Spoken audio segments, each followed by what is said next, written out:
Christmas morning, 1858. Somewhere in the tobacco field stretching across central North Carolina, a transaction took place that would end in flames before the sun set again. The records are incomplete, deliberately so. Some say what we know is this: a child was sold. A mother watched, and by dawn on December 26th, one of the wealthiest estates in the region was nothing but ash and bone. The official inquiry blamed faulty lanterns. But the people who lived through it, the ones who survived, they whispered a different story. A story about a woman named Ruth, a price paid in silver, and a fire that burned so hot it melted the iron gates at the entrance. What really happened that Christmas night has been buried for over a century and a half, hidden in courthouse basements and family archives that were never meant to see daylight. Before we continue with the story of Ruth and the fire that consumed harrove estate, if you're fascinated by dark historical mysteries like this one, make sure to subscribe and hit that notification bell so you never miss a story. And I'd love to know. Drop a comment below telling me what state or city you're listening from. Now, let's go back to North Carolina 1858 and uncover what really happened on that Christmas. The winter of 1858 had been unusually mild across the Piedmont region of North Carolina, where the harrove estate sat on nearly 400 acres of prime tobacco land. The estate was one of the oldest in Randolph County, established in 1791 by Colonel William Hargrove, a veteran of the Revolutionary War who had been granted the land as payment for his service. The colonel had been a practical man, not given to sentiment or grand gestures. He'd built his house with thick walls and small windows designed to keep out the summer heat and winter cold. He'd planted his first tobacco crop in the spring of 1792 using seeds he'd brought from Virginia, and by harvest time that year, he'd turned a profit. By the time his grandson, Edmund harrove, inherited the property in 1852, it had grown into a sprawling operation. 3 tobacco barns, a main house with 12 rooms, a separate kitchen building, stables, a smokehouse, a blacksmith's forge, a carpenter's workshop, and quarters for the 43 enslaved people who worked the land. The estate produced nearly 20,000 of tobacco annually, most of it shipped to Richmond and then on to markets in Europe. Edmund Hargrove was 34 years old when he took over the estate. He'd been educated at the University of North Carolina in Chapel Hill, where he'd studied law, but never practiced. Instead, he'd returned home to manage the family business. He was known in the county as a businessman first, a planter second. He kept meticulous records. Every bushel of tobacco, every tool, every transaction, it all went into leather-bound ledgers that he stored in a locked cabinet in his study. The ledgers were his pride. He could tell you at any moment exactly how much the estate was worth, down to the last dollar. He was married to a woman named Caroline, the daughter of a Charleston merchant family. She was 28 years old, pale and thin, with a nervous disposition that had worsened after the birth of their second son. She spent most of her time in the upstairs rooms of the main house, reading novels and writing letters to her sisters back in South Carolina. She rarely ventured outside, and when she did, she wore a wide-brimmed hat and gloves, even in winter. Their 2 sons, William and James, were 7 and 5 years old, respectively.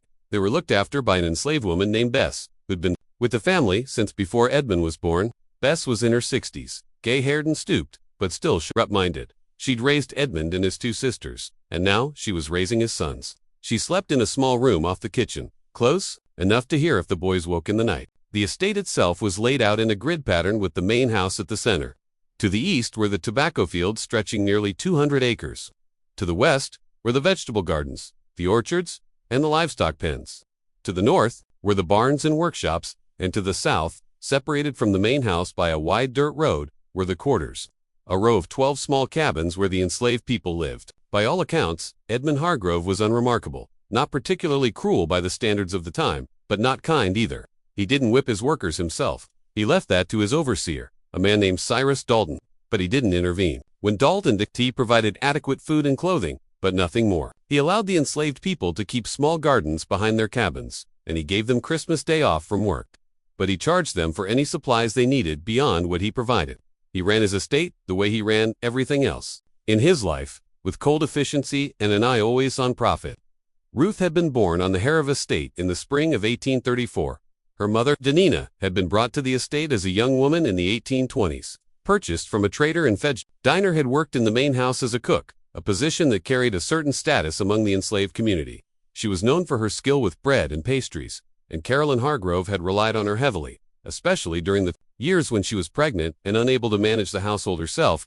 Ruth had grown up in the main house, helping her mother in the kitchen. She'd learned to read by watching the harrove children do their lessons, and she'd learned to cook by standing at her mother's elbow, watching her knead dough and stir pots. She was a quiet child, observant and careful with her mother's dark eyes and quick hands. When Ruth was 11, Danina fell ill with a fever. It came on suddenly in the middle of summer, and within 3 days, she was dead. The doctor who examined her said it was likely typhoid, though he couldn't be certain. She was buried in the small cemetery behind the quarters in an unmarked grave next to a dozen others. After Danina's death, Ruth was moved to the fields. She was too young to work. The tobacco rose, so she was assigned to lighter tasks. Carrying water, pulling weeds, gathering the leaves after they'd been cut. By the time she was 14, she was working full days. Bent over the rows, from dawn until dusk, her hands stained brown from the tobacco sap. She was 17 when she met Samuel. Samuel had been born on a plantation in Virginia and sold south. When he was 15, he'd been purchased by Edmund Harrove in 1850, along with 3 other men to work in the tobacco barn. He was tall and broad-shouldered, with a quiet strength that made him well-liked among the other workers. He didn't talk much, but when he did, people listened. He noticed Ruth one Sunday afternoon in the late summer of 1851. She was sitting by the creek that ran along the eastern edge of the property, washing clothes. He'd come down to the water to fill a bucket, and he'd seen her there, her sleeves rolled up, her hair tied back with a strip of cloth. He'd said something, he couldn't remember what later, and she'd looked up and smiled. They were married in the spring of 1852 in the way enslaved people married. There was no legal ceremony, no official record. But on a Sunday evening in April, they stood together in front of the other people in the quarters, and an older man, named Jacob, who'd been a preacher before he was sold, spoke a few words over them. Afterward, there was a small celebration. Someone had managed to get hold of a chicken, and there was cornbread and greens, and someone played a fiddle. Samuel moved into Ruth's cabin, a small one-room structure with a dirt floor and a single window. They had a bed made from rough planks and a straw mattress, a table, 2 stools, and a fireplace. It wasn't much, but it was theirs. For a while, life settled into a rhythm. They worked the fields during the day, and in the evenings, they'd sit by the fire and talk. Samuel would carve small things out of wood, spoons, bowls, toys. Ruth would mend clothes or braid strips of cloth into rugs. On Sundays, they'd walk down to the creek and sit by the water, watching the sun set over the fields. Their daughter was born in March of 1857 on a cold, rainy night. Ruth had gone into labor in the afternoon, and by midnight, the baby was born. Samuel had stayed with her the whole time, holding her hand, wiping her forehead with a damp cloth. When the baby finally came, small and red-faced and wailing, he'd wrapped her in a blanket and handed her to Ruth. Ruth had looked down at the tiny face, the dark eyes blinking up at her, and she'd felt something shift inside her chest, a fierce, protective love that was almost painful in its intensity. She named her Lily after the flowers that grew wild near the creek. Lily was a healthy baby, bright-eyed and quick to smile. She had Ruth's dark eyes and Samuel's broad forehead. By the time she was 6 months old, she was laughing and reaching 4 things, and by the time she was a year old, she was pulling herself up to stand, holding on to the edge of the table. Ruth would carry her into the fields in a sling made from old cloth, setting her down in the shade while she worked the roads. In the evenings, she'd sing to her old songs Dina had taught her, songs that had been passed down through generations, songs about rivers and roads and freedom. Samuel doted on the child. He'd carve little toys for her, out of scraps of wood, animals mostly, a horse, a bird, a rabbit. He'd make them move and dance, while Lily laughed and reached for them with her small hands. He'd talk to her in a soft voice, telling her stories about places he'd never been, places he'd only heard about from other people, places where the land was flat and wide, where you could walk for days and never see another person, places where people were free. For a brief time, despite everything, there was something close to happiness in that small cabin in the quarters. But Edmund Hargrove's ledgers told a different story. The tobacco crop of 1857 had been poor. A late frost in April had damaged the seedlings, and then a dry summer had stunted growth. The plants had been small and weak, the leaves thin and brittle. The harvest brought in less than half of what harrove had projected. By the fall, he was in debt to a merchant in Greensboro who'd extended him credit for seed and supplies. The merchant wanted payment. Harrove didn't have it. He'd spent the winter trying to figure out how to cover the debt. He'd considered selling some of the land, but land prices were low, and he didn't want to break up the estate. He'd considered taking out a loan. But the banks were wary of lending to planters after the panic of 1857, when several large estates in the region had gone bankrupt. In November, a man named Josiah Trent arrived at the estate. Trent was a slave trader based out of Richmond, Virginia, but he traveled a circuit through North Carolina and South Carolina. buying and selling human beings the way other men bought and sold livestock. He was in his 40s, a large man with a thick beard and cold eyes. He wore expensive clothes, a wool coat, leather boots, a gold watch chain, and he carried himself with the confidence of someone who knew his business was profitable. He was known for paying cash, and he didn't ask too many questions. Harrove met with him in the study. The meeting lasted 2 hours. They sat across from each other at Harrove's desk. Trent with a ledger of his own listing the current prices for men, women, and children in various markets. Hargrove had his own ledgers open, showing the names and ages of everyone on the estate. They negotiated. Trent was interested in young men, field hands, who could be sold to plantations further south, where the cotton industry was booming. Harrove was reluctant to sell his best workers, but he needed the money. They settled on 3 men, all in their 20s, all strong and healthy. Trent would pay $800 each, but that wasn't enough to cover the debt. Trent leaned back in his chair and looked at the ledger again. "You got any children?" he asked. Hargrove hesitated. A few light-skinned. Harrove nodded slowly. Trent smiled. "Light-skinned children fetch a good price in Richmond, especially girls. People like to buy them young, raise them in the house, teach them to sew, cook, clean. They're easier to train when they're young." Harrove didn't say anything. "I'll give you $200 for a healthy child," Trent said. $250 if she's particularly light." Hargrove looked down at his ledger. He ran his finger down the list of names until he found what he was looking for. "Lily," he said, "born March 1857, daughter of Ruth and Samuel." Trent made a note in his own ledger. "I'll take her." When Trent left, he had a list of names. 4 people, 3 men, and 1 child. Ruth's name wasn't on it, but Lily's was. Christmas Day 1858 began like most winter mornings on the estate, cold and gray with a thin fog hanging over the fields. The temperature had dropped overnight, and there was frost on the ground crunching underfoot. The enslaved people had been given the day off from work, as was customary. It was one of the few days of the year when they didn't have to be in the fields at dawn. Some gathered in the quarters, sharing what little food they'd managed to save or trade for. Others stayed in their cabins trying to keep warm. Ruth woke early. Lily was fussy, teething, and feverish. She'd been up half the night crying and squirming, and Ruth had held her close, rocking her gently, singing softly. Samuel had gone to the main house before dawn. Harrove had called for him to help move some furniture in preparation for a small gathering he was hosting that evening. He had promised to be back by midday. Ruth sat by the fire, holding Lily in her lap. The baby was quieter now, her eyes half closed, her small fist wrapped around Ruth's finger. Ruth hummed softly, the same song her mother had sung to her when she was a child. A song about a river, and a road, and a place where the sun always shone. Around 10 o'clock in the morning, there was a knock on the cabin door. Ruth looked up. She knew immediately that something was wrong. No one knocked on Christmas morning. No one came to the cabins, unless there was trouble. She stood slowly, still holding Lily. She crossed the small room and opened the door. It was Edmund Harrove, and behind him, Josiah Trent. Ruth's breath caught in her throat. She took a step back, instinctively pulling Lily closer. Harrove's face was expressionless. He didn't look at Ruth directly. He looked past her into the cabin as if he were inspecting it. "The child's been sold," he said. His voice was flat, businesslike. "Trent's taking her to Richmond this afternoon." Ruth's hands tightened around Lily. The baby squirmed, whimpering. "No," Ruth said. Her voice was barely a whisper. Harrove finally looked at her. His expression didn't change. "It's done." He clicked. "Papers are signed." Ruth shook her head. "Please, please. She's just a baby. She's not even 2 years old." Trent stepped forward. He was a large man, broad-shouldered with a face that showed no emotion. "Make it easy on yourself," he said. "Hand her over." Ruth backed toward the far wall of the cabin. "Please," she said again. "Please, don't do this."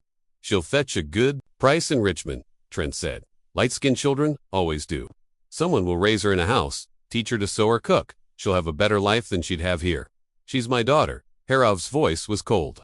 "She's my property, and I need the money." Ruth looked at him, really looked at him, at his expensive coat, his polished boots, his clean hands, at the gold watch chain hanging from his vest pocket, at the face that showed no trace of guilt or hesitation. "You're selling my baby on Christmas," she said. Her voice was shaking. Now, on Christmas, Harrove didn't respond. What happened next was over in less than a minute. Trent moved quickly, crossing the small cabin in 2 strides. He grabbed Lily from Ruth's arms, pulling her away with a practiced efficiency that suggested he'd done this many times before. The baby screamed, a high piercing wail that cut through the cold morning air. Ruth lunged forward, trying to grab Lily back, but Harrove caught her by the arm, holding her back. She fought, clawing at his hands, kicking, screaming, but he was stronger. He twisted her arm behind her back, forcing her to her knees. Trent was already out the door, Lily wailing, in his arms. Ruth screamed. It was a sound that came from somewhere deep inside her. A sound of pure anguish. She screamed until her voice broke, until her throat was raw. Harrove released her and stepped back. She collapsed to the floor, sobbing. He looked down at her. For a moment, his expression still cold and distant. "You'll get over it," he said. Then he turned and walked out, closing the door behind him. Ruth stayed on the floor, her body shaking with sobs. She could still hear Lily crying, the sound growing fainter as Trent carried her away. She could hear the creak of a wagon, the jingle of harness, the sound of horses' hooves on the frozen ground. And then silence. By noon, Josiah Trent's wagon was gone, heading north toward Virginia. Lily was in the back, wrapped in a blanket, still crying. The 3 men Hargrove had sold were chained in the wagon bed, their faces blank with shock and resignation. Ruth didn't move from the floor of the cabin for hours. When Samuel returned and found her there, he didn't speak. He just knelt beside her and held her while she cried. But eventually the tears stopped, and when they did, something else took their place. Something cold and hard and unbreakable. That evening, as the sun set and the temperature dropped, Ruth finally stood. She walked out of the cabin across the quarters and toward the main house. Samuel tried to follow her, but she told him to stay back. "Don't follow me," she said. Her voice was quiet, but there was something in it that made him stop. She didn't go to the front door. She went to the kitchen building, a separate structure connected to the main house by a covered walkway. The fire in the hearth was still burning. It was always kept lit during the winter to make cooking easier in the mornings. Ruth stood there for a long time, staring at the flames. She thought about Dina, her mother, who'd worked in this kitchen for 20 years before she died.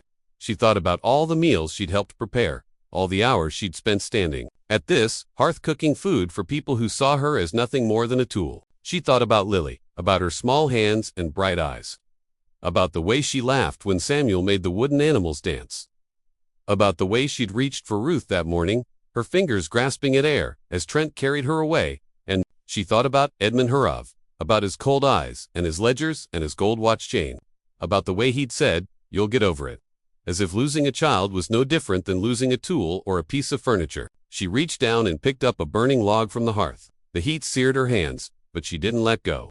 She carried it through the covered walkway and into the main house.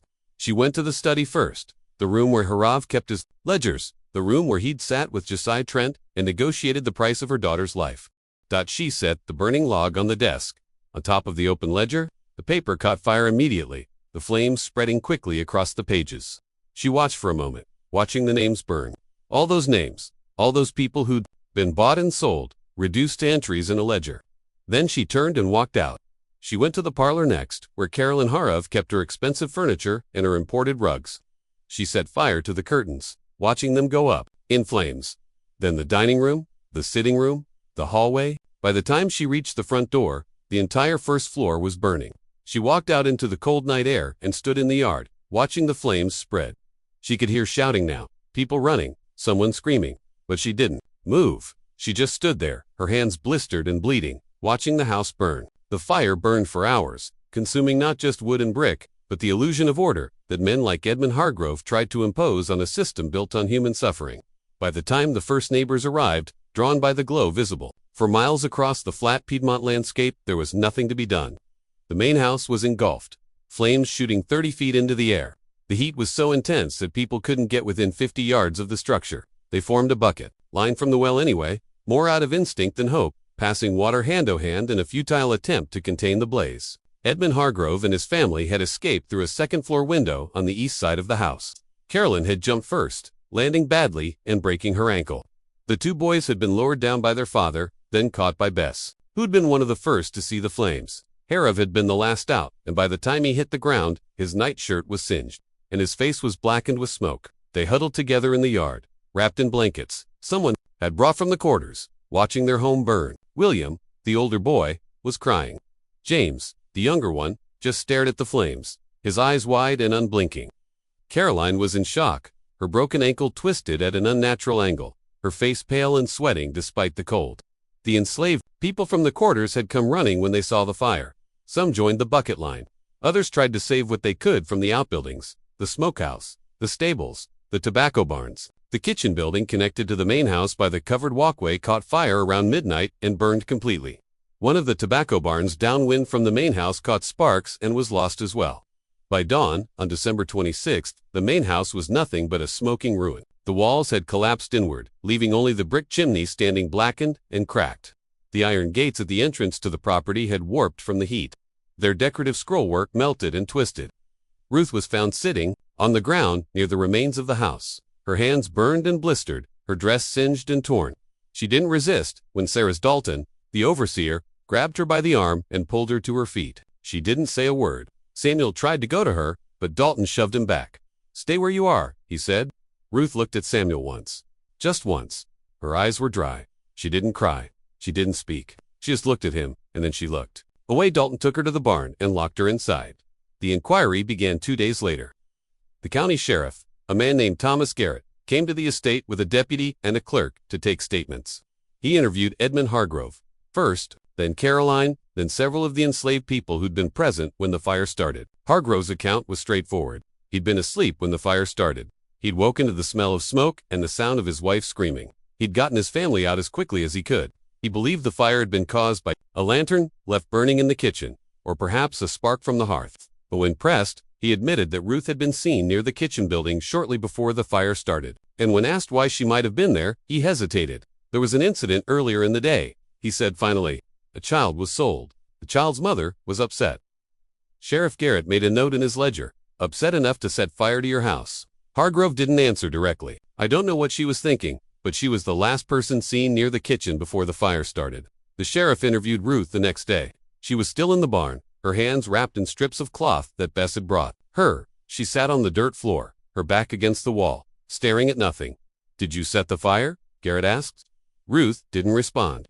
"If you confess, it'll go easier for you," he said. "The judge might show leniency." Ruth looked at him. Her eyes were empty. "What will you do to me?" she asked. Her voice was from screaming the day before. "That's up to the judge," Garrett said. "Will you hang me?" Garrett shifted uncomfortably. "That's up to the judge," he said again. Ruth looked away. "Then, it doesn't matter what I say." The inquiry concluded 3 days later. The official finding was inconclusive. There was no direct evidence that Ruth had set the fire, only circumstantial evidence and suspicion. But there was also no other explanation that made sense. Edmund Hargrove, despite everything, didn't push for a trial. Some said it was because he didn't want the attention. A trial would mean newspapers, questions, scrutiny. It would mean people asking why he'd sold a baby on Christmas morning. It would mean his business dealings, his debts, his ledgers. All of it would become public. Others said it was because he knew what a trial would reveal, that he'd sold a child for $200 in silver, that he'd torn a family apart to pay off a debt, that he'd done it on Christmas of all days. Whatever his reasons, he made a decision. Ruth would be sold quietly, quickly to someone far enough away that the story wouldn't follow her. 3 weeks later, a broker from Charleston arrived at the estate. His name was Marcus Finch, and he specialized in what he called difficult cases, enslaved people who'd run away or fought back or caused trouble. He paid less than market value, but he paid cash and he didn't ask questions. He paid Edmund Hargrove $150 for Ruth, $50 less than harrove had gotten for Lily. Ruth was taken away on a cold morning in late January. She didn't say goodbye to Samuel. She didn't look back at the quarters or the fields or the ruins of the main house. She just climbed into the back of Finch's wagon and sat down, her hands still bandaged, her face expressionless. Samuel watched her go. He stood in the yard outside their cabin, his hands clenched into fists, his jaw tight. He didn't cry. He didn't speak. He just watched until the wagon disappeared down the road. That night, he went into the cabin and found the small wooden rabbit he'd carved for Lily. He held it in his hands for a long time, running his fingers over the smooth wood, remembering the way Lily had laughed when he made it hop across the table. Then he wrapped it in a piece of cloth and buried it beneath the floorboards in the corner where Lily's cradle had been. The years that followed were hard ones for the harrove estate. Edmund Hargrove rebuilt, but it took time and money. He didn't be borrowed from banks in Greensboro and Raleigh, putting up the land as collateral. He hired new workers to replace the ones he'd sold. But they were expensive, and the tobacco crops continued to be unpredictable. By 1860, the estate was barely breaking even. Harrove had built a new house, smaller and simpler than the original, with fewer rooms and no decorative details. It was functional, nothing more. He'd also rebuilt the kitchen as a separate structure, but this time he'd had it built farther from the main house with a stone foundation and a brick chimney that extended well above the roofline. He'd become obsessed with fire safety. Every door in the new house had a lock. Every window had shutters that could be barred from the inside. He kept buckets of water stationed at intervals around the property, and he'd had a bell installed near the main house that could be rung in case of emergency. He also kept a rifle by his bed, and he slept poorly. Carolyn never fully recovered from the fire. Her ankle healed badly, leaving her with a permanent limp, but the physical injury was nothing compared to the psychological one. She developed a terror of fire that bordered on obsession. She refused to allow candles in the house, insisting that only oil lamps be used. And even then, only in rooms where someone was present. She wouldn't let the boys play near the hearth. She had nightmares, waking in the middle of the night, screaming that she smelled smoke. By 1861, she'd stopped leaving the house entirely. She spent her days in the upstairs bedroom reading the same books over and over, writing letters to her sisters that she never sent. She rarely spoke to Edmund, and when she did, it was only to ask about the locks on the doors or the water in the buckets. The boys grew up in the shadow of the fire. William, the older one, became quiet and withdrawn. He'd wake in the night, sometimes crying, saying he dreamed about the flames. James, the younger one, developed a stutter that he never fully outgrew. The enslaved people on the estate spoke about the fire in whispers. They didn't talk about it openly, not where Harrove or Dalton could hear, but among themselves they told the story about Ruth and Lily, about Christmas morning, about the way Ruth had walked into the main house with a burning log in her hands. Some said she'd been right to do it, that Harrove had deserved to lose his house, his wealth, his sense of security, that he'd taken something from her that could never be replaced, and she'd taken something from him in return. Others said it had been a mistake, that Ruth had only made things worse for herself and for everyone else, that the fire had accomplished nothing except to bring more suffering. But everyone agreed on one thing: Ruth had made a choice. She decided that if she couldn't have her daughter, Edmund Harrove wouldn't have his house. Samuel never spoke about Ruth after she was taken away. He worked in the tobacco barns, the same as before, but he was quieter now. He didn't carve anymore. He didn't sing. He kept to himself, and people learned not to ask him questions. In the spring of 1861, when the war started, several of the younger men on the estate tried to run away, hoping to reach Union lines. 2 of them made it. 3 were caught and brought back. Samuel didn't try to run. He just kept working day after day, his face expressionless, his hands moving through the familiar motions of stripping tobacco leaves and hanging them to dry. In 1863, Cyrus Dalton, the overseer, was conscripted into the Confederate Army. He was killed at Gettysburg in July of that year. Edmund Hargrove tried to manage the estate himself after that, but he was overwhelmed. The tobacco crops failed 2 years in a row. The workers, sensing that the war might bring changes, became less cooperative. Some simply stopped working, daring Harrove to do something about it. By 1865, when the war ended, the estate was in ruins. The fields were overgrown. The barns were falling apart. The new house, only 5 years old, already looked worn and neglected. When the Emancipation Proclamation reached North Carolina, Samuel was one of the first to leave. He walked off the estate on a warm morning in May, carrying nothing but the clothes on his back and the small wooden rabbit he dug up from beneath the floorboards of his cabin. He walked north, following the roads toward Virginia. He didn't know where he was going. He didn't have a plan. He just knew he couldn't stay. He never found Lily. He tried. He asked everyone he met if they'd heard of a light-skinned girl, about 8 years old by then, who might have been sold in Richmond in 1858. But no one knew anything. The records had been destroyed in the war. The traders were dead or scattered. The trail was cold. He settled eventually in a small town in southern Virginia, working as a carpenter. He never married again. He never had other children. He kept the wooden rabbit on a shelf in his room, and sometimes, late at night, he'd take it down and hold it remembering. He died in 1891 at the age of 63. He was buried in a small cemetery outside the town in an unmarked grave. Edmund Hargrove held on to the estate until 1871. By then he was 47 years old and he looked 20 years older. His hair had gone gray. His hands shook. He'd developed a persistent cough that the doctor said was from the smoke he'd inhaled the night of the fire, though it had been more than a decade. In the spring of 1871, he had what the doctor called a failure of the heart.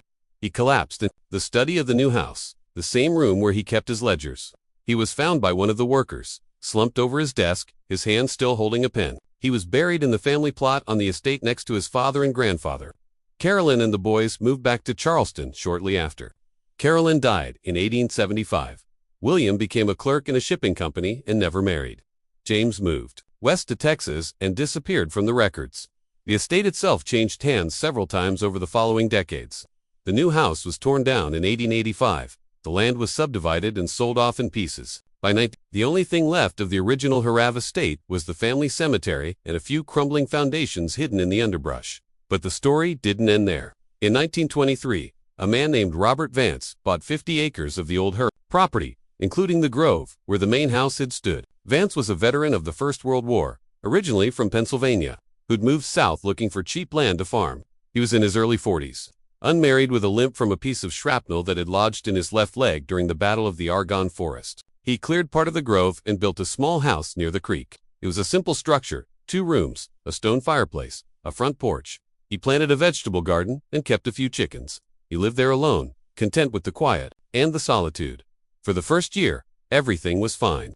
He worked the land, sold vegetables at the market in town, and kept to himself. The neighbors were friendly enough, though they found him a bit odd. He didn't attend church. He didn't socialize. He just worked his land and stayed in his house. But in the summer of 1924, things started to change. It began with small things. Vance would wake in the middle of the night and smell smoke. Not wood smoke like from a chimney, but something else. Something acrid and chemical, like burning, fabric or tar. He'd get up and check the house, but there was never anything burning. The fireplace would be cold. The stove would be off. The smell would linger for a few minutes, and then it would fade. He told himself it was his imagination, a trick of the mind brought on by memories of the war. He'd smelled burning things in France, burning wood, burning flesh, burning earth. Maybe his mind was playing tricks on him. But then he started hearing things. Footsteps on the porch. Slow, deliberate footsteps, like someone pacing back and forth. He'd get up and go to the door, but there'd be no one there. Just porch in the dark yard beyond. And sometimes late at night, he'd hear a woman's voice, singing. It was faint, barely audible, but it was there. A low, mournful song in a language he didn't recognize. Or maybe it was English, but the words were too distorted to make out. He tried to ignore it. He told himself it was the wind or an animal or his own mind playing tricks on him again, but the sounds continued night after night. The footsteps, the singing, the smell of smoke. In the fall of 1924, he decided to dig a new well. The old one near the house had started to run dry, and he needed a more reliable water source. He chose a spot about 30 yards from the house, near where he thought the original main house had stood. He started digging on a cool morning in October. The ground was hard, packed clay mixed with rocks. He worked slowly, breaking up the soil with a pickaxe and shoveling it out. By midday, he was about 4 feet down. That's when the shovel hit something hard. He thought it was a rock at first, but when he cleared the dirt away, he saw that it was metal, a box, rectangular, about the size of a small trunk made of iron and badly rusted. It was locked. Vance stared at it for a long time. He didn't know what to do. Part of him wanted to leave it buried, to fill in the hole and forget he'd ever found it. But another part of him, the part that had survived the war, the part that had learned to face things hidden, wanted to know what was inside. He used a hammer to break the lock. It took several tries, but eventually the rusted metal gave way. Inside the box were papers, ledgers, old, yellowed, brittle with age. Some of them were water damaged.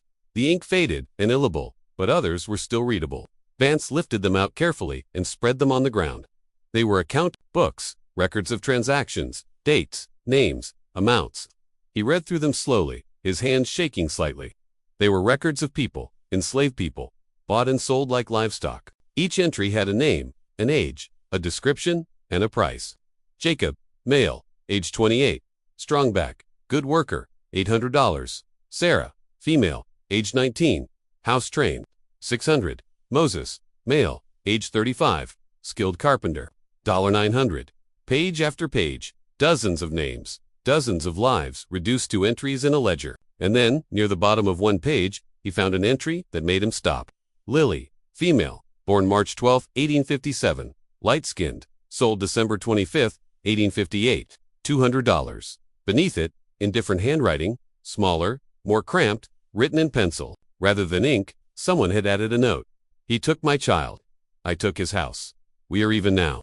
Vance sat back on his heels, staring at the words. He didn't know who had written them. He didn't know the full story, but he knew enough. He looked up at the grove, at the trees that had grown over the ruins of the old house. He thought about the smell of smoke, the footsteps, the singing, and he understood. He gathered up the ledgers, carried them back to his house, and burned them in the fireplace. He watched the pages curl and blacken, the names disappearing into ash. He didn't want them. He didn't want to know anymore. But burning the ledgers didn't help. The sounds continued. The smell of smoke, the footsteps, the singing. By the spring of 1925, Vance couldn't take it anymore. He sold the property and moved back north to Pennsylvania. He never spoke about what he'd found. Not for nearly 30 years. It wasn't until 1984, when he was 73 years old and living in a veteran's home in Harrisburg, that he finally told the story to a reporter from a local newspaper who was researching the history of Randolph County. "I don't believe in ghosts," Vance said, sitting in a chair by the window of the home, looking out at the gray Pennsylvania sky. "I never have. But I'll tell you this, something was wrong with that land. I don't know what it was. Maybe it was just my mind. Maybe it was the war, but I couldn't stay there." The reporter asked if he'd told anyone else about the ledgers. Vance shook his head. Who would I tell, and what would it change? They're all dead now. Everyone involved? It's just history. But history, as it turns out, doesn't always stay buried. In 1968, a graduate student named Margaret Colby was researching her thesis on enslaved families in the antebellum South. She was 24 years old, studying at Duke University. And she'd been combing through courthouse records in Randolph County when she came across a reference to the harrove, a state fire. It was a brief mention, just a few lines in an old inquiry report from 1859, but something about it caught her attention. A fire on Christmas night. A woman suspected of arson. A child sold that same morning. She started digging deeper. She found the inquiry report, which was brief and inconclusive. She found property records showing the sale of the estate in pieces over the years. She found tax documents, census records, and family histories. And then in a box of miscellaneous documents that had been misfiled in the basement of the courthouse, she found a letter. It was dated January 15, 1859, and it was addressed to Edmund Hargrove from a man named Reverend Thomas Whitley, a Methodist minister who'd served several congregations in the area. The letter was short, handwritten in careful script on yellowed paper. "Mr. Hargrove, I write to you with a heavy heart. I have heard what transpired on Christmas Day, and I have heard what followed. I do not presume to judge you, for judgment belongs to God alone. But I must tell you this, the woman Ruth came to me before she was taken away. She did not confess to setting the fire. She did not deny it either. She said only this: he took my child, I took his house. We are even now. I fear, Mr. Harrove, that you are not even at. I fear that what you have sown, you will reap in ways you cannot yet imagine. I urge you to seek forgiveness, not from me, but from the Lord, and to make amends where you can. Your servant in Christ, Reverend Thomas Whitley." Margaret Colby made a copy of the letter and included it in her thesis. The thesis was titled "Fractured Families: The Impact of Child Sales on Enslaved Communities in North Carolina, 1820-1865. It was well researched and carefully argued, but it was never published. She left graduate school in 1970 to get married and never returned to finish her degree. But a copy of the thesis ended up in the archives of the North Carolina State University Library, where it sat largely unnoticed for decades. In 2003, a historian named Dr. Alan Pritchard came across Call's thesis while researching a book on resistance among enslaved people in North Carolina. He was in his 50s, a professor at a small college in Virginia, and he'd spent most of his career studying the ways enslaved people had fought back against the system that oppressed them. He was struck by the letter from Reverend Whitley and decided to investigate further. He spent the next 2 years tracking down every piece of information he could find about the harrove estate, Ruth, and the fire. He combed through property records, tax documents, and family histories. He searched for descendants of people who'd been enslaved on the estate. He traveled to South Carolina trying to find records of Ruth after she was sold, but he came up empty. The records had been destroyed, lost, or never kept in the first place. But he did find descendants. People whose great-great-grandparents had been enslaved on the harrove estate. People who'd heard stories passed down through their families. One of the people he interviewed was a woman named Evelyn Morris. She was 91 years old, living in a nursing home in Greensboro. She was sharp-minded and clear-eyed, and she remembered the stories her grandmother had told her. "My great-great-grandmother's name was Dina," Evelyn said, sitting in a chair by the window of her room, her hands folded in her lap. She was Ruth's mother. She died when Ruth was young. But before she died, she made Ruth promise something. She made her promise that no matter what happened, she'd never let them break her. She'd never let them take everything. Evelyn paused, looking out the window at the parking lot beyond. When they took Lily, Ruth kept that promise. She didn't let them take everything. She took something back. Dr. Pritchard asked if Evelyn knew what had happened to Ruth after she was sold. "She died," Evelyn said quietly. "In South Carolina. I don't know when exactly. Sometime before the war ended, I think, but before she died, she sent a message back. It was passed along through people who traveled between plantations. The message was simple. Tell Samuel I kept my promise." Pritchard asked what the promise was. Evelyn looked at him. the promise she made to her mother that she'd never let them break her.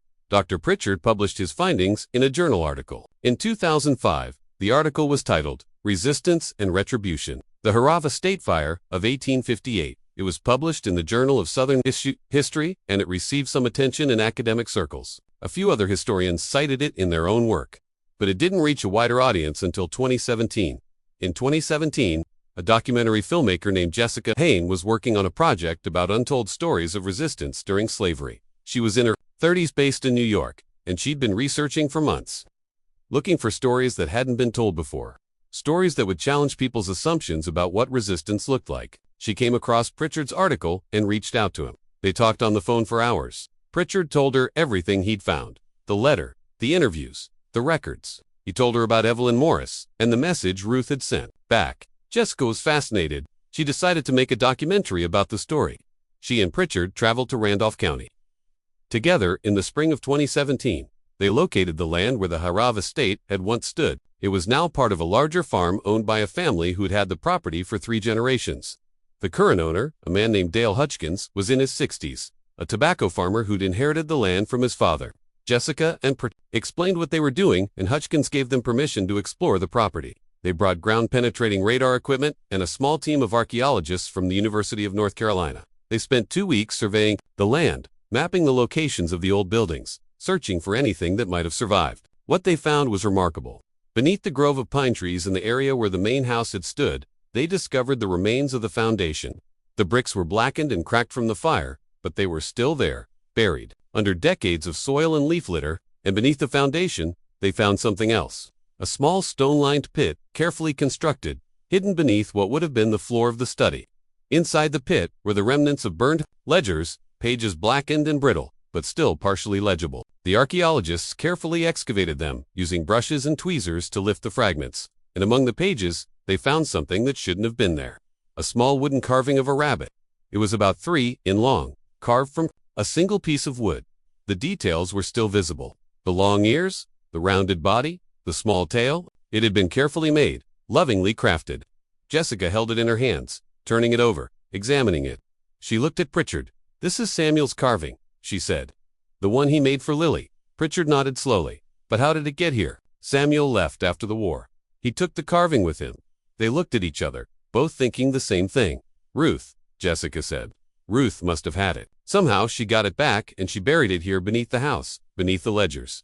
The implications were staggering. Ruth hadn't just set the fire in a moment of rage. She'd planned it. She'd gone into the study, found the ledgers, the records of every person Harrove had bought and sold, and she'd burned them. Not just to destroy the house, but to destroy the documentation, to erase as much as she could the transactions that had torn families apart. And she'd left the carving there hidden beneath the floor as a marker, a message. Dr. Pritchard, reviewing the findings later, offered his interpretation in an interview for the documentary. Ruth knew she couldn't save Lily. She knew she couldn't undo what had been done. But she could make sure that Harrove's records, his meticulous documentation of human suffering, didn't survive. She could take that away from him, and she did. The carving was her way of saying, "This is for Lily. This is for all of us. You can't erase us. We were here. We mattered." Jessica Hain's documentary, titled The Fire That Ruth Set, premiered at the Tribeca Film Festival in 2018. It won the award for Best Documentary Feature and was eventually picked up by a major streaming service where it reached millions of viewers. The documentary sparked intense debates. Some saw Ruth as a hero, a woman who'd fought back against an impossible system in the only way she could. Others argued that the fire had been an act of desperation, not resistance, and that romanticizing it ignored the complexity of her situation and the danger she'd put others in. Historians debated the evidence. Some questioned whether Ruth had really planned the fire or whether the carving had ended up in the pit by accident. Others pointed out that the message written in the ledger, "He took my child, I took his house, we are even now," was clear evidence of intent. But everyone agreed on one thing. Ruth had made a choice. On Christmas night, 1858, she decided that if she couldn't have her daughter, Edmund Hargrove wouldn't have his house, his records, or his sense of security. She'd taken something back.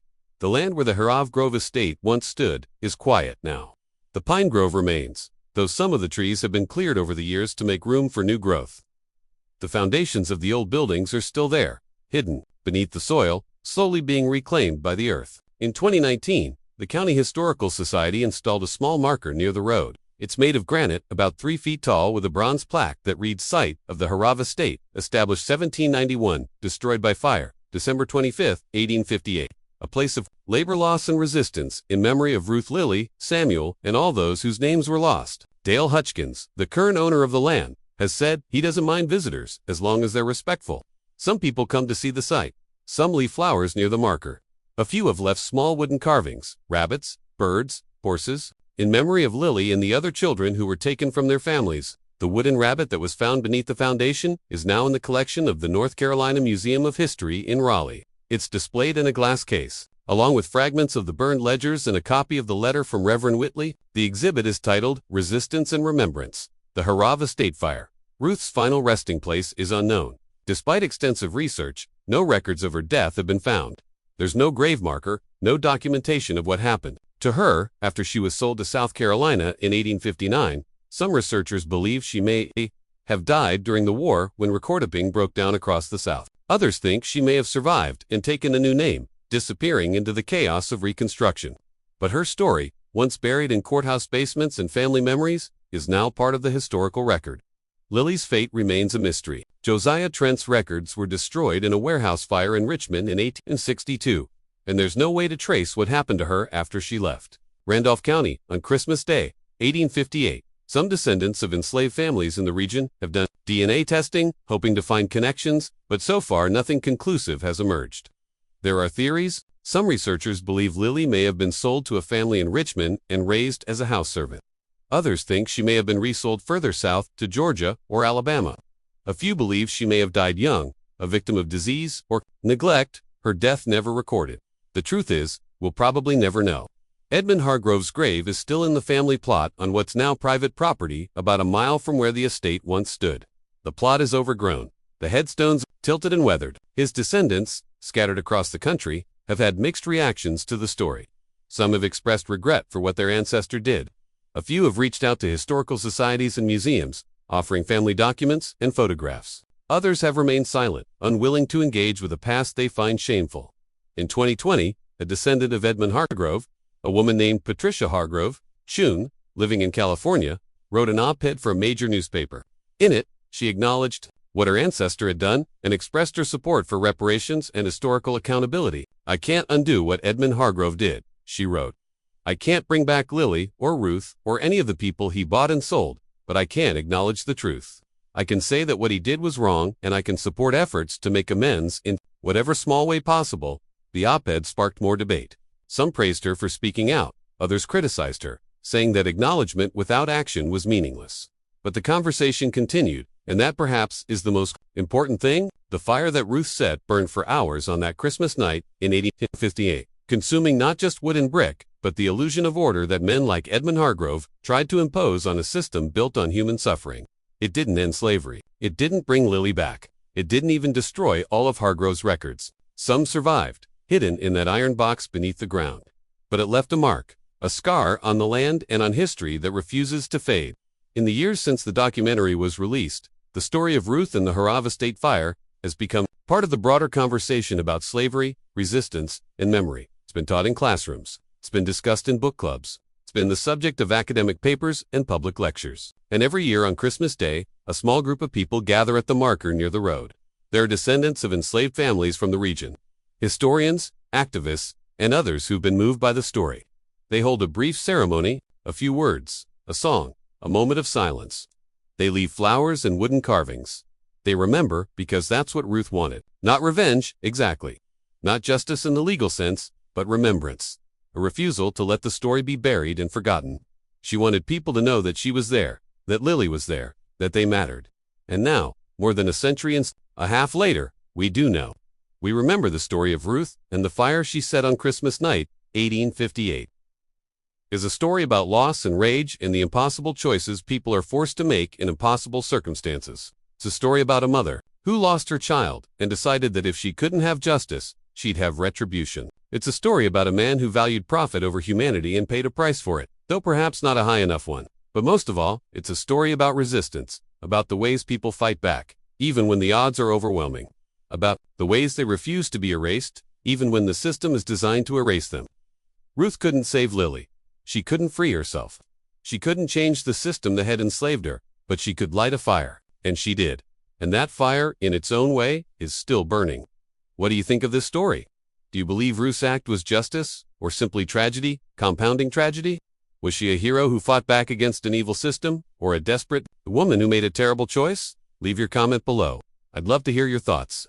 If you enjoyed this tale and want more dark historical mysteries like this, make sure to subscribe. Hit that notification bell, and share this video with someone who loves untold stories.